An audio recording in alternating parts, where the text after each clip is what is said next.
Okay, quick Friday morning radar update. So, range bound on the FTSE 100, range bound inside days on the DAX as well, and a little froth on the open on the 250, but basically an inside day there, range bound as well. Small caps through highs, portfolio through highs, check. I think we've had 2 days in the last how many weeks, 3-4 weeks, where the portfolio hasn't hit an all-time high. We're just grinding on higher. Small cap rotation, just one sets up, one moves out. Market trends, takes your positions with it. Market just pulls in a little bit.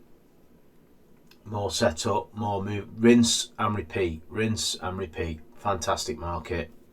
The only people who get paid, I'll rephrase that. The only people who get paid for the duration of the good market is the people who don't pick tops. If you want to get fully paid, you want to let the market suck you into the market by building on success. And once all your positions are loaded, you're virtually fully invested. Obviously you'll be rotating at some point. Some parts of your portfolio will be rotating a little bit, but you want to let the market take your portfolio, and buy right, sit tight, and while it's working, it's working. Guess what? You always give back the tail. There is no way to sort of capture the primary trend and not give back the tail. But here's the scenario. When we started buying in sort of, the small caps started emerging from new bases in June, July, August last year. The common consensus at that point in time, if you rewind, was take some money off the table.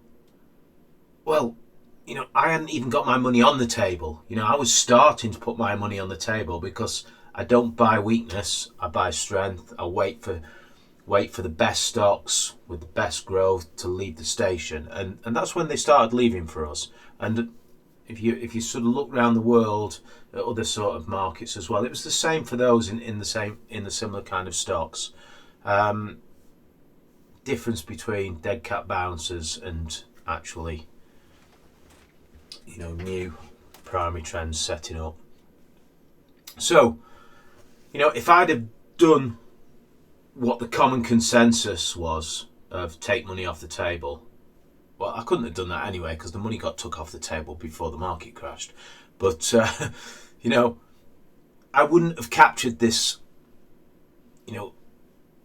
It's a portfolio changing move, life changing move, isn't it? It's when your portfolio is up huge over a period. That is what you trade for. That's what you invest for. You invest for the times when you get those almighty runs, and nobody knows. Common consensus now might be take some money off the table. Giving back the tail for me would still be making huge gains, and many times, moving to cash last July. So that is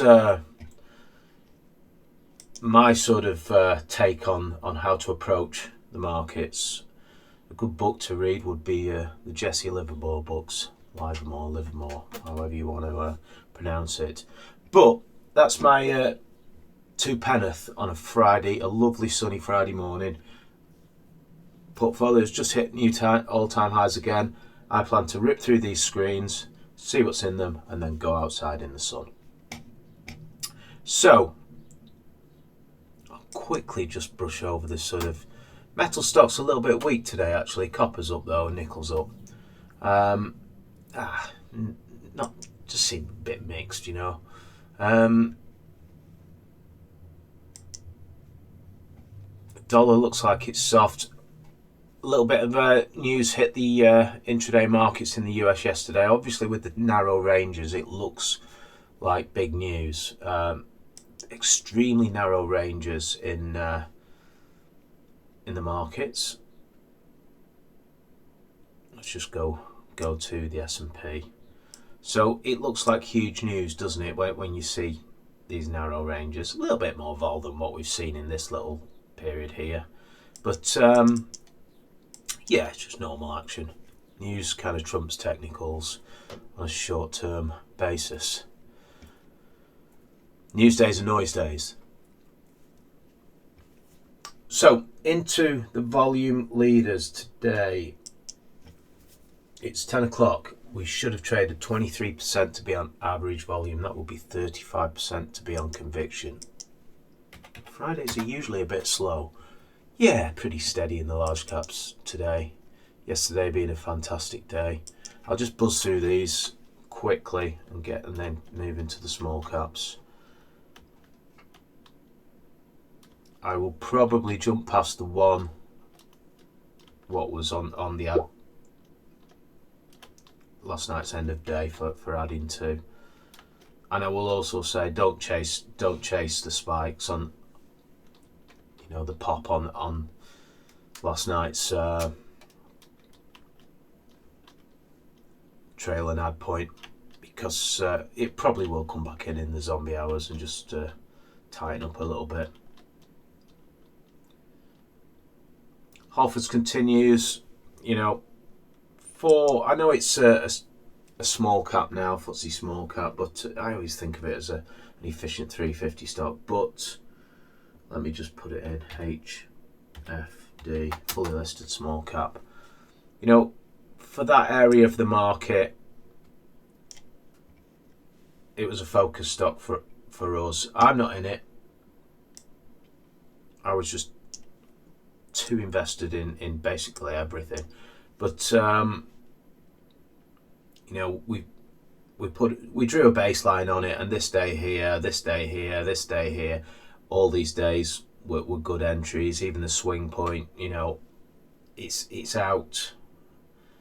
Try and do this off the baseline about, you know, it's out nearly 100% from the baseline, which is fantastic. So just note where you are in some of these stocks as well. I will probably just jump onto DX Group as well, because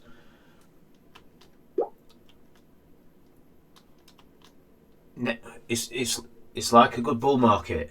I'm never picking the top in these things. I'm just saying, you know, I tend to say rear view if I've posted the base, all the early entries, where the low risk entries are. I tend to just say, well, it's kind of rear view for me now.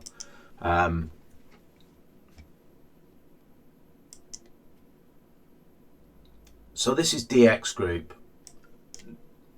This one's starting to get quite a lot of press now. It's a return to growth.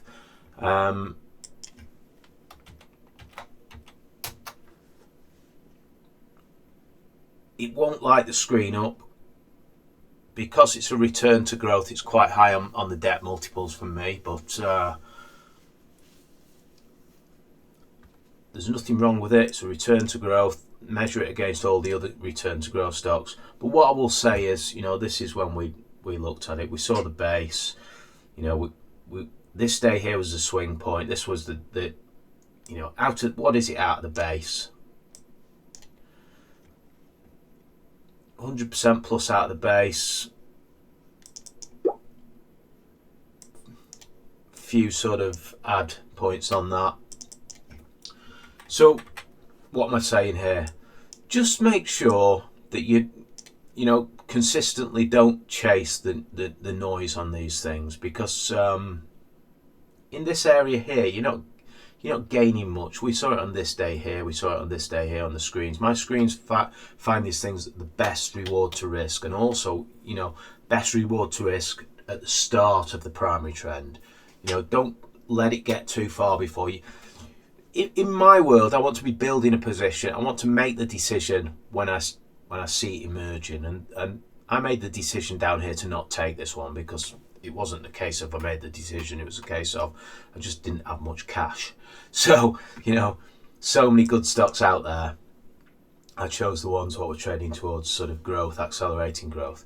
But just be aware of where you are in these trends. Yes, they can continue for a long, long time, some of them, but always try and focus on the lower risk entries. Rather, when people start talking about them, I know I'm going to look at the chart and go, it's a little bit rear view for us. And that is consistent, It's very rare to have, it's radio silence when they emerge. It always is. It's a difference between trading the move and trading the signal. When you see the move and start trading the move, you end up with sort of stretched brackets on the entries. So I will just go straight into small caps.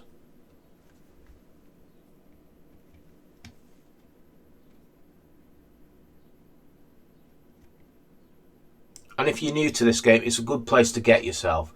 If you get some good process going, you'll just naturally find that, your ideas, what you find yourself, will turn out, structurally sound ideas.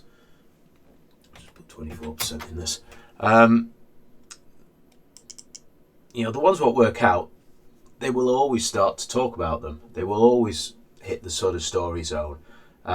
Because they always do. The best stocks always hit the story zone. At JLP, we're up 350% before people start talking about it. So it's always going to be that way. You don't want to be the guy who's just exists in the story zone. You want to move into, why did this stock emerge? Why did this stock start to trend? And then,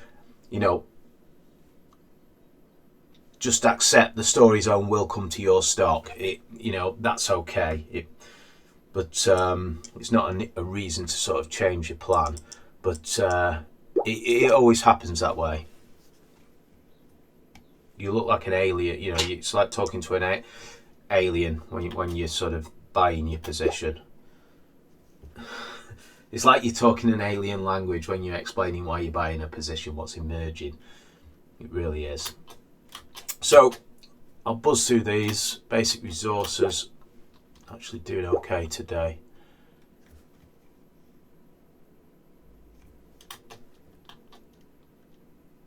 Teresa is in the mix there, holding up fine. Gear for Music obviously went through results yesterday. Return to growth on Savannah as well, isn't it?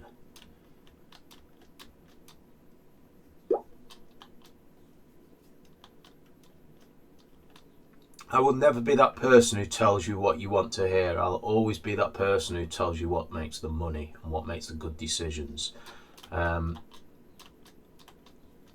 not here to pump the life out of what I do. Not at all. Trader first, investor first, whatever you want to call it. Trend follower first, I like to call it.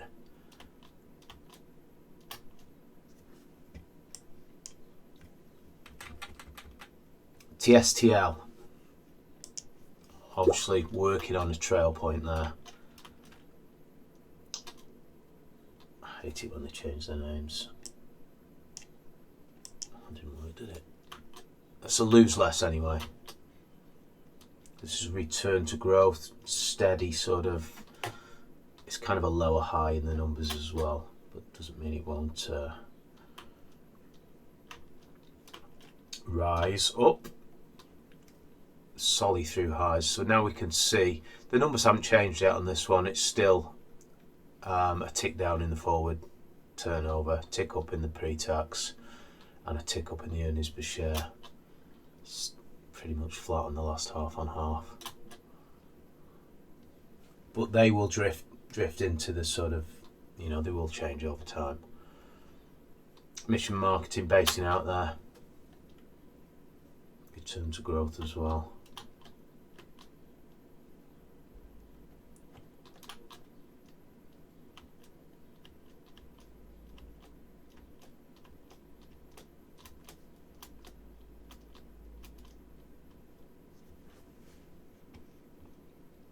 So, not much jumping out there. We'll see what the end of day screens bring. fantastic day. Pointless sitting in front of the screens, I would say. You know, the positions don't move any faster if you watch them. Okay, I'll leave it there. Cheers.